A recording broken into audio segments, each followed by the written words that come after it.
Huh? That's why French. French. That was New French. Super wild. We're doing the laws of Yibum and Chalitza. Yibum means the Levirate law, and Yibum means the removal. This is the law of husband and wife that are married. The husband passes away without having children. Today we're going to discuss about, how do we ascertain the definitive, how definitive that is. If he has children, then his wife, the widow, can go marry someone else. But if he has no children, the verse in the Torah tells us, in order to keep the family legacy alive, she preferably should marry one of the brothers that have been left behind. The oldest brother is the first choice of whoever's left behind to marry, to continue the brother. And that's called Yivum, the Levirate law. If either one of them don't want to, right, then they have to do Chalitza, which is a process of removal of that obligation, which we'll get into not now. Okay, that's what we're talking about. So today in chapter 3, how do we know, like, we need parameters to ascertain if he has anybody that has been born to him, a daughter, a son, or if he had a daughter and a son and doesn't have a daughter or son from that wife, it could be a daughter and a son from another wife that he had or has, because, biblically you can have more than one wife. But let's say even if it was a previous marriage, if there's someone that is of his seed that is alive, so then there is no law of the Levirate of Yivum, right? It doesn't pertain. It's only if there's no one. So halacha number 1 in chapter 3, when a man says, "This is my son," or "I have sons," right? A guy comes to a new community, right? And he says, "These are my sons," right? His word is accepted, and he frees his wife from the obligation of Yibum or Chalitza. In other words, on that itself is considered, right? Again, he moved into this community, and he came from across the ocean, so we don't know anything about the reality of this person. He just came a week ago, and he passed away. But in the interim, he said, "Well, these are my sons." By the way, it can be son or a daughter, but it's any kind of child or someone who's a prodigy. So it's his word is accepted. When a man says, "This is my brother," or "I have brothers," his word is not accepted. Now we have to understand that, your words is what's making the reality over here in the halacha, right? Yeah. So the sages were concerned that maybe you have an agenda, right? So do we believe or not believe is the question. In other words, if we have a proven fact, witnesses say, well, we always accept 2 witnesses, 2 kosher witnesses we accept. But here, this is what the circumstance. This is the parameter of our knowledge about his offspring. And this is only vis-a-vis whether his wife, now that he passed away, is free to marry anybody, or she's not free until she either has Yivum and she's going to marry a brother, or if they don't want to marry either one of them, then they do Chalitza, and then she becomes free to marry, right? But if he says, "This is my brother," right, which what does that do? That would prevent his wife from marrying someone else. Right. And this would obligate the brother and prevent her from marrying someone else, right? Or "I have brothers." His word's not accepted. But these are all in the context of someone that are just his words. It's not like exactly. There's no other proof. There's no other proof. Yeah. If there's other proof, that's a different story. Yeah. Right? Exactly. I mean, seldom this would happen. This is not about understanding practically what to do. Yeah. It's about giving us the widest parameter of a law so we know what the boundaries are for the law, right?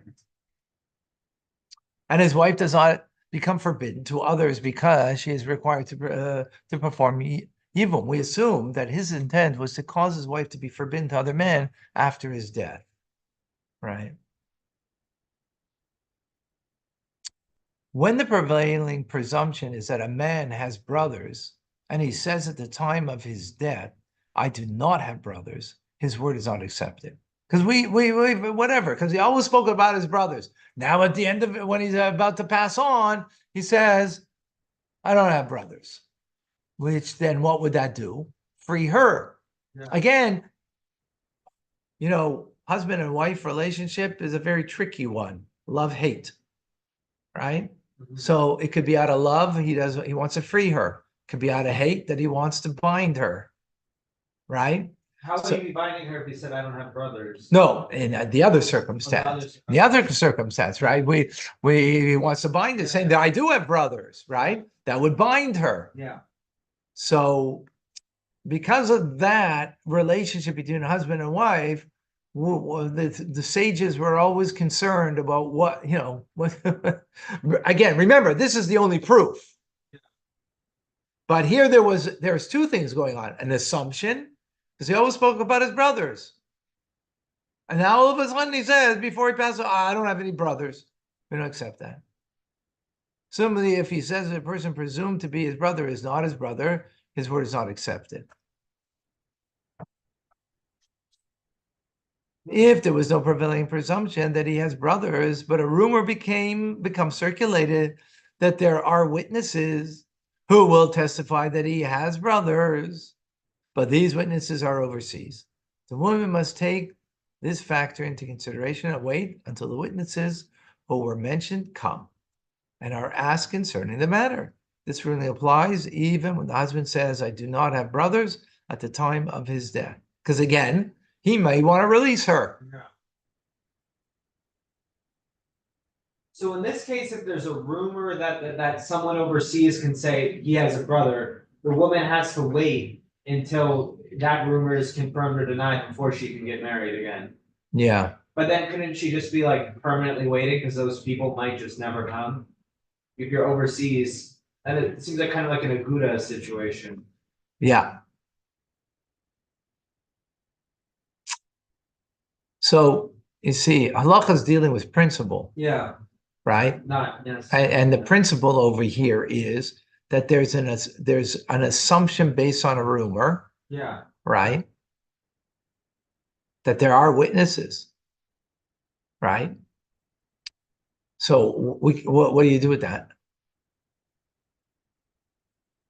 You can't dispose a principle because you don't like the consequence, Yeah, right? yeah, That's a very unhealthy and not right. Now, if you have another principle into the mix, so that can counter it. But if this is the principle, the only principle you have, remember, we're talking about a very off the wall circumstance, Yeah. but that's not the point over here.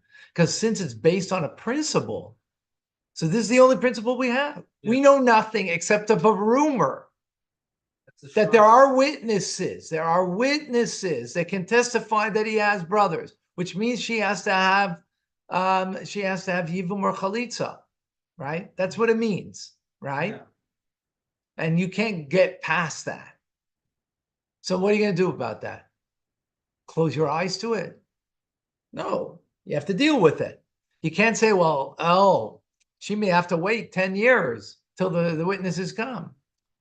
But that's not a reality. That's not a Yeah. principle. No. That's Yeah. just a fear. That's a fear. That's not a principle in law. Now, that doesn't mean that that's not something that they're not thoughtful of. Yeah, But you can't disregard the principle based on, the fear of that she could be like an Yeah. aguna. yeah. In other words, that can't counter it in and of itself. Mhm. But that would be something that they might want to look for a different principle Yeah, to counter it. Yeah. But it's based on the principle. Yeah. And then the The other, by the way, when you think about that, it's a very profound and a very sensitive, but yet very a objective and true way to Yeah, have your dealings. yeah. Based on truth. The other question I have is, in the earlier halacha, we learned that if he says like, this is my brother, or I have brothers, the word is not accepted.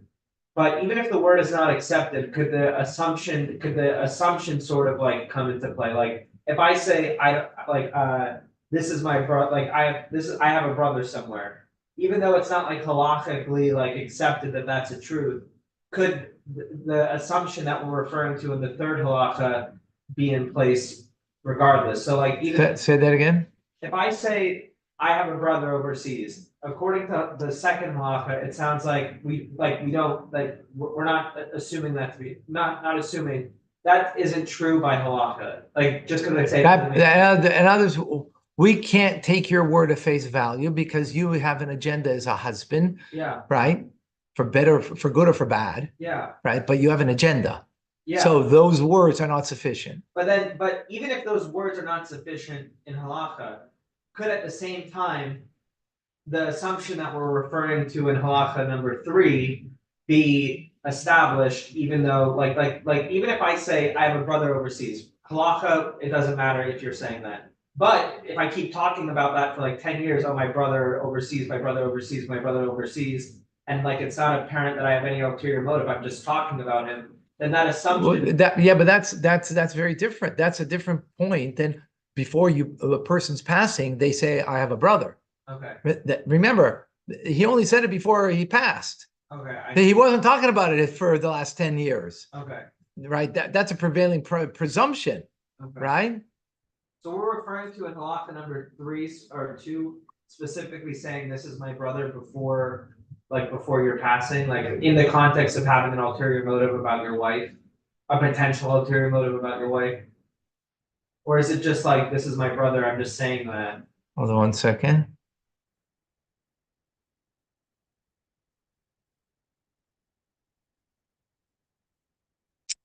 So in number 2, I'm just looked at the note over here. Yeah. Is that the presumption is he doesn't have a brother, Mhm.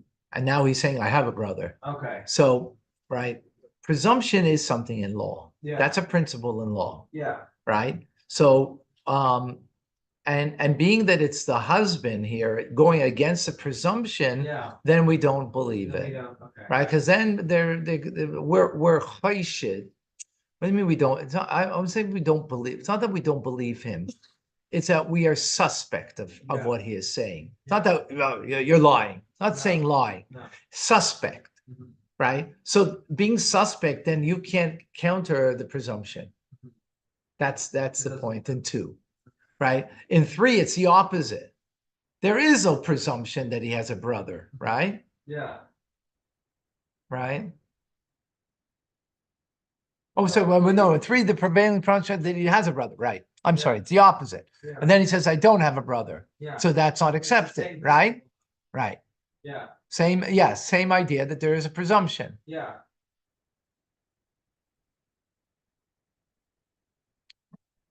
Now, if there's no prevailing presumption, so that's the second part of 3, yeah, right? But there's a rumor of witnesses, yeah, right? That they will in fact tell us that there is a brother. yeah, So then we got a problem. We got to wait for those witnesses. yeah. Because that's like. the Because government's- then that's something real to go on. Yeah, We have nothing else to real to go on. yeah. But if there was a presumption, and perhaps this isn't even being discussed here, but if there was a presumption that he didn't have any brothers, and then a rumor came up, then like you'd have like a presumption versus a rumor. But that's not being discussed. I don't know if I'm. Yeah. Yeah, Remember, the rumor is only there's witnesses coming yeah, that can substantiate that he does have brothers, right? Mhm. So it just means that there's something real that we have to wait for. That's the issue over here. yeah, Okay, number 4, the following rules apply when a man engaged in lascivious relations with either a single woman or a married woman. She became pregnant, and he claims that he fathered the child, right? So it's his child, right? Even if the mother acknowledges his statement and thus the son is considered his with regard to the laws of inheritance, the matter is considered to be one of doubt with regard to the laws of Yibum. So inheritance, he inherits, right? But with Yibum, there's a doubt over here. Why? For just as women engage in relations with him, she could have engaged in relations with another man. How is it possible to know with certainty that this is his son? There's no prevailing presumption to that effect. Right? Okay, this is before DNA, right? So, and I'm not certain in DNA, that they would take that into consideration halachically. I don't know. It's a good question, right? But the point over here is if she had lascivious relation, it means with another person she could have, and therefore it could be someone else's child, right? I actually went through that with somebody not long ago, right? Questioning, he was not, he wasn't perfect himself, but then he questioned, whose child is this, right? It became. So the matter thus remains one of doubt, and the more stringent perspective should be taken. Hence, his wife is obligated to perform chalitza, and she's forbidden to perform yivum. So no, he's married. The guy's married. He had, and she doesn't have any children, right? Yeah. His wife. His legitimate wife. Legitimate wife. He had relations with another woman, right? A Jewish woman, because if not a Jewish woman, then it's all your offspring, right? Yeah. Jewish woman, and there's an offspring. Yeah. Question is his offspring or not? We can't ascertain that for certain, right? So now she passed away, and now he passed away. So what does his wife have to do? Is there a legitimate offspring? If there is, then she can just marry without anything. But since we're saying we're suspect of whose child really this is, right? Because she could have had relations with another man. It could be someone else's child who says it's his, even though he's saying that it's his. But this is his legitimate wife who we're questioning who. No. No. Follow carefully. Yeah. Follow carefully. With me, everybody? He's married. Yes. Right? No children. No children. Right? He had relations with a woman that is not illicit in his relations. She had a child. Yeah. Questions whose child is it? His child or not? If it's his child from a Jewish woman that illicit relations, but it's his child that inheritance would inherit him. Yeah. Right? And even in this instance, we say the child would inherit, but for Yivum, we're more stringent, and we don't know for certain it's his child. Right? Yeah. So therefore, he now passed away. Yeah. His real wife didn't have any children. Yeah. Does she have to have Yivum or Chalitza? Well, it's a question. Actually, it's not a question. It's questionable because maybe it is his child and maybe it's not his child. And if it isn't his child, then she needs to have a Yivum or Chalitza. Yeah. If it is, then she doesn't. So therefore, she can't have Yivum. Because it's a question if she can have, right? It's a question about the child, but she can't have chalitza, meaning removing the relationship of the brother. So she can't. She's not obligated to marry the brother. No, she can't. Not. She's not obligated because of the doubt. Yeah. She cannot go marry him because maybe she should. Because maybe it's actually an illicit relationship. Because think about you can't go marry a brother. Yeah. Really, you can't just, even regardless of this whole situation, you can't go marry his brother after your husband dies.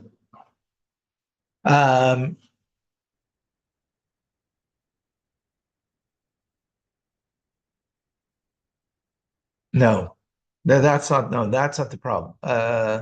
No, but the Yivum, yeah, but she might have to have Yivum with him. Yeah. But that she can't have because of the doubt. But one thing she could have is a removal and a chalitza. So chalitza has to be done. Right? In other words, to remove the relationship between that brother. And therefore she would be permitted to any man. So she could, if the general principle of Yibum, she could marry the brother, but it wouldn't be Yibum. It would just be like she's like No. It's a doubt whether she needs Yibum. Yeah. It's a doubt. So therefore, you can't, in a doubt, you can't have Yibum. Okay. But you could have Chalitza, because Chalitza is just releasing you from a Okay. relationship. Okay. So she just can't because of So that. because she can't have a relationship with him, Yeah. right? Okay. So therefore, she can't have a brother. Yivum is Yivum. It's not marriage. It's like you're already related to that person. You're already like almost like consecrated to that person, even Yeah. though rabbinically we learned yesterday you do have to do the act of consecration, but that's only rabbinically. Biblically, there's You're a almost there's a like connection here. automatically- It's like your connection. But okay, you could instead of a get do chalitza, Yeah. right? So it's a different process. So you need to do that process. Okay. So she, in this manner, the only thing she could do is Cancel it. which is chalitza, Wow. right? But Number this only 5. applies to the illicit relation. It's not okay. I'm getting off track. Okay. Number 5. The testimony of one witness accepted with regard to the death of the woman's husband, and she may perform yivum on this basis. All right. One witness came and said, "Your husband died." Right? She's childless, right? So based on that, she can do yivum. Similarly, such testimony is acceptable if it states that her yavum died. Who's her Yavin? That's the brother that she was consecrated, sort of consecrated to? Yeah. Exactly. The brother, Yeah. right? Or that her husband fathered a son. Again, one witness said this, right? One witness. Usually Torah tells us 2 witnesses, but in this instance, one is sufficient. So she would be granted permission to marry another man without chalitza. She doesn't need chalitza. She's free, exactly. Even the testimony of a servant or a woman or a statesman or statements of a non-Jew made in the midst of a conversation are acceptable with regard to the death of a Yavam, as they are accepted with regard to a married woman whose husband has died, to enable her to be permitted to remarry, as mentioned in Hilchos Gerushin. Wow. It's really lenient. It's lenient, yeah. Because usually 2 witnesses are creating a certain reality. Here they're just revealing, the one witness is revealing something instead of creating a reality. Yeah. Actually, I don't know if that's so true what I just said. I have to think that through and look at that up. And I need Do you know more. off the top of your head if there are other situations where one witness is sufficient? Or if this is like the only one where, Well, by a woman that we just mentioned over here, by a woman, a husband died in battle, right? So she's free to marry yeah, based on one witness. based on one witness. Okay. Right? Or like a marriage. witness said, I saw your husband in the hospital. I saw that he died. I was there when he died. Yeah. It's only one witness. Torah tells it's 2 witnesses, but in these instances, it's 1.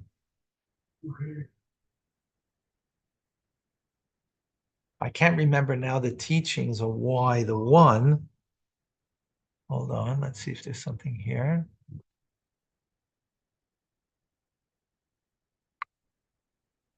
Oh, okay, look.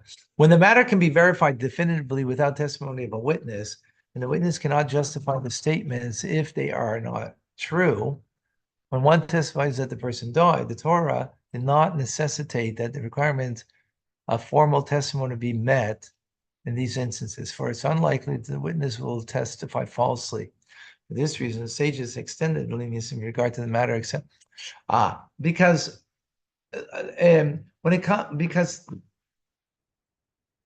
when 2 witnesses are witnessing, first of all, someone that killed somebody, and through this, you're going to bring the death sentence, a very harsh thing. Yeah. You need 2 witnesses, right? Here, there's another principle involved. It's unlikely that person is going to tell a lie, right? We're concerned that maybe the guy's not telling the truth, or he doesn't know the truth, because this is the type of thing that's going to be revealed in the end. Because if the guy, if he wasn't in the hospital and didn't die, well, he's going to come back home eventually, So Yeah. the truth is going to be revealed. Yeah, So therefore, there's a less of a stringency in the witness. because you're not creating another reality. Not create another reality, and whatever, if it's not the truth, it's going to be revealed because Yeah. hey, the guy's going to come home eventually. He's got a Yeah. home. He's got a, he's got a home that he wants to come back to. So they extend this also. So the stages extended this also to a maidservant, to a woman who would normally they would not be acceptable as witnesses, right? And a non-Jew only in their conversation, meaning not that they're coming to testify, because then we're suspect of why your testimony. But if he said in conversation, I was in the hospital yesterday and Yankel passed away, and he just said in conversation to somebody, not as a testimony, Yeah. that would be accepted. But that's only applying to the non-Jew. The Yeah, it's servant- only the non-Jew that we're concerned that there might be an agenda. We're concerned of an agenda, so therefore it has to be only a passing conversation that he says it, Yeah. not Him coming forward. not coming forward, and therefore perhaps we're suspect. Yeah. We're suspect of it. Therefore, that it's not strong enough, right?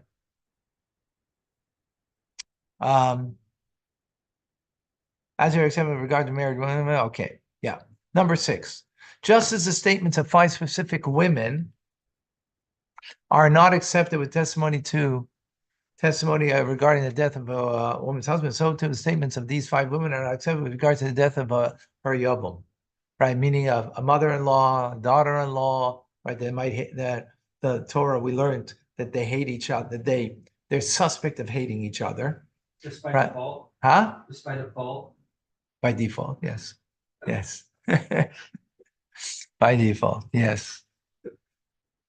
And by default, that is often the case. Yeah. And therefore, you can't, the mother-in-law is going to give testimony about her daughter-in-law. Yeah. We're suspect. In Yeah. other words, the principle is they're suspect. Doesn't mean that they're for sure a liar, Yeah. right? It just means we're suspect, and therefore we don't accept that testimony. That's the point. Right, just like the husband, we're suspect about what he says about his wife before he passes away, Yeah. because of a love-hate relationship that they can be there too, and maybe here it's a hate relationship. Husband-wife could be love-hate, and therefore he could do something. Yeah. Either wanted to help her or to Yeah. do something against her. So the 5 did not accept with regard to the death of her yavam.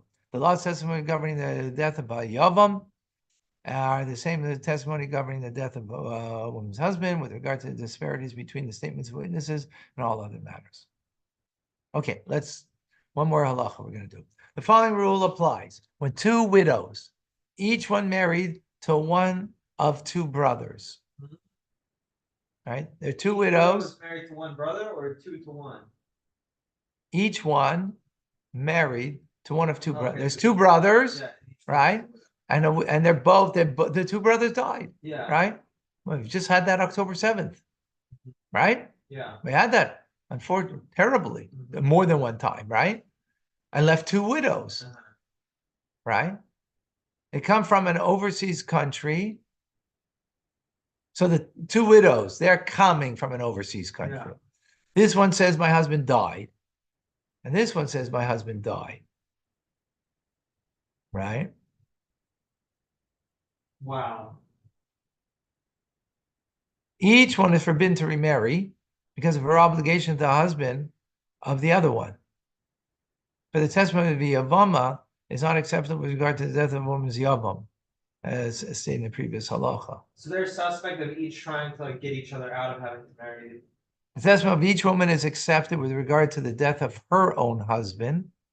With regard to the death of the Yavam, by contrast, the only testimony is that of the Yavama, and that testimony is not accepted. They can't say testimony on themselves because they're suspect to want to get out of it. Yeah. Right? But then, if I'm saying it about me,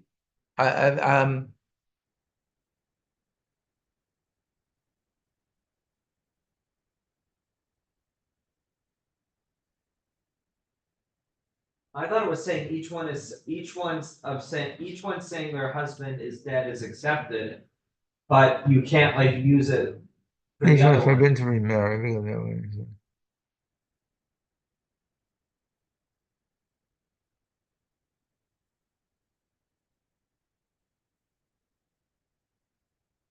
Oh, oh, 1 second.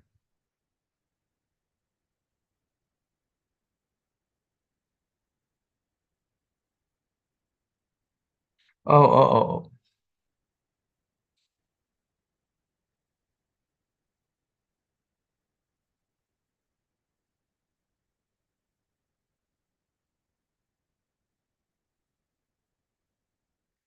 Okay, no, okay, I think. So her statement about her husband is accepted. Yeah. We've already learned that previously.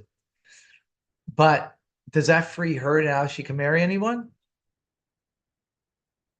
Yeah. No. Why? Because the other one statement that her husband died now, right then, and then let's say there was the only two brothers, right? Yeah. So if both of them did die, then they're free to marry anybody. Yeah. But so she made a statement about her own husband. That's good. The problem is her statement about that husband, the two brothers, is a yavam to each other. That she cannot make that for the other woman, and therefore there's a problem here because they're in the category of the five that they're suspect. So that principle applies, and therefore Wow. you can't say that the yavam for her has passed. So it can only work for her in like one. So it's really aspect. it's like it's totally illogical what we're saying here. But it's based on the principle. That's where the point is. Based on the principle. So she can say my husband died, and that's accepted. But vis-a-vis the other woman, her husband is a yavam to her.